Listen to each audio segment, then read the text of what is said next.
It was, I've done this several times, and this felt, I think my objective always with this race is to, one, have a really good time, and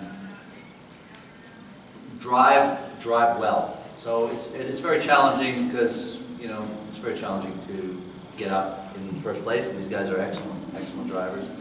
But as you see, there's inevitably going to be accidents and stuff, and that's something I don't want to do. And so it was really a lot of fun. This race felt like I reined it in enough. I have a tendency to overdrive these cars, and I reined it in a bit, and I just ran a better race, so managed to catch up. And I improved a second off my qualifying lap, which is good. So.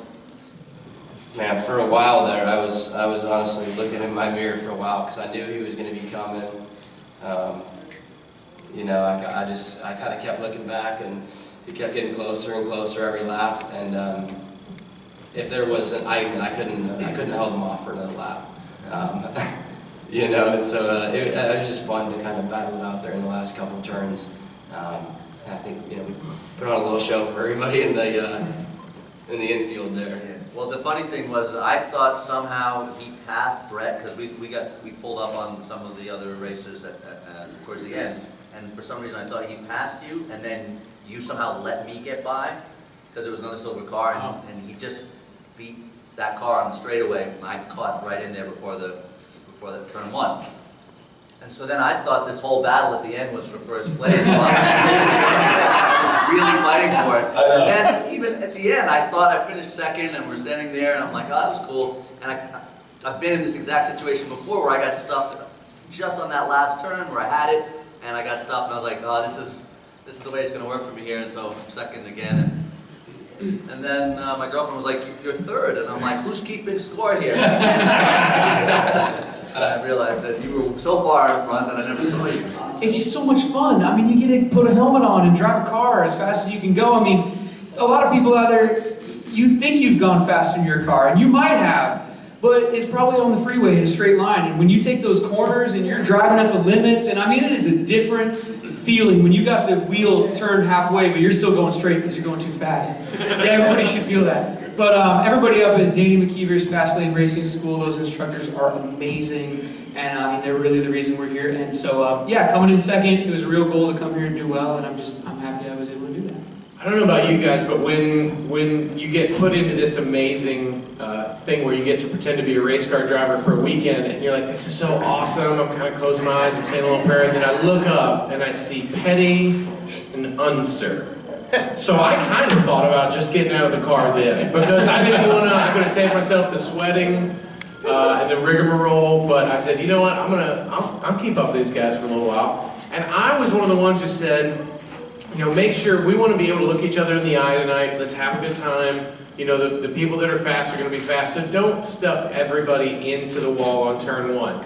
Well, apparently, Al here and my best friend Kyle Petty, what they heard was, just run your race. Don't even pay attention to the other cars, because we came up on about 3 cars together, and these dudes, I've never seen anyone cut a turn one at 90 degrees before, but they just said, y'all enjoy the tires, we're going to go over here. And I'm back there saying, well, I told everyone to be nice, I can't follow them. And that was the last time I saw them. How has Long Beach changed? Yeah, the track. The track has changed several different times. But as far as the atmosphere, all of that really, the Long Beach Committee, the Grand Prix Committee, what they produce as far as that's concerned with has remained the same. The fans have remained the same. They come here, the racing itself has remained the same. It's very, very competitive. It's a beautiful facility. It's a beautiful setup. Everything about Long Beach, and next to the Indy 500, it is the most popular race on the IndyCar circuit, and has been since we started coming here in 1984. And so in that aspect, it hasn't changed. Now, the city itself has grown up completely around it, you know? What can I say? I mean, there's huge changes in some areas, and then in other areas, there's no changes at all. And it's just the atmosphere of the whole place. The Grand Prix is, you know, the most popular Grand Prix on the IndyCar circuit, and it has been ever since we started coming here, and it still is today. There's a reason that this race has been so successful and so popular all those years. It's because, you know, the town says, you know what, sure, you can mess our traffic up for 3 months. Yeah, go for it. For 1, you know, 2 weekends of fun, it's amazing. It's a special thing. I love racing. I was just saying to Rutledge, like, this is so much fun to get to do this. And I'm an actor, and so what I do in my work is completely try to embody something. Just as he's saying, we're getting to pretend like the race car drivers. That's how I do things. That's how I do my research, and I go really far. And so when I'm here, I take it very seriously. Like, the stakes are very high, and I try to learn what I have to do, and it's so fun. It's really good. And so I thank them and Rita for having me back here. You know, it's really it's a blast, and it's kind of a birthday present. My parents couldn't come out this year, but we basically celebrated my birthday at the Renaissance at least 2 or 3 times. So, you know.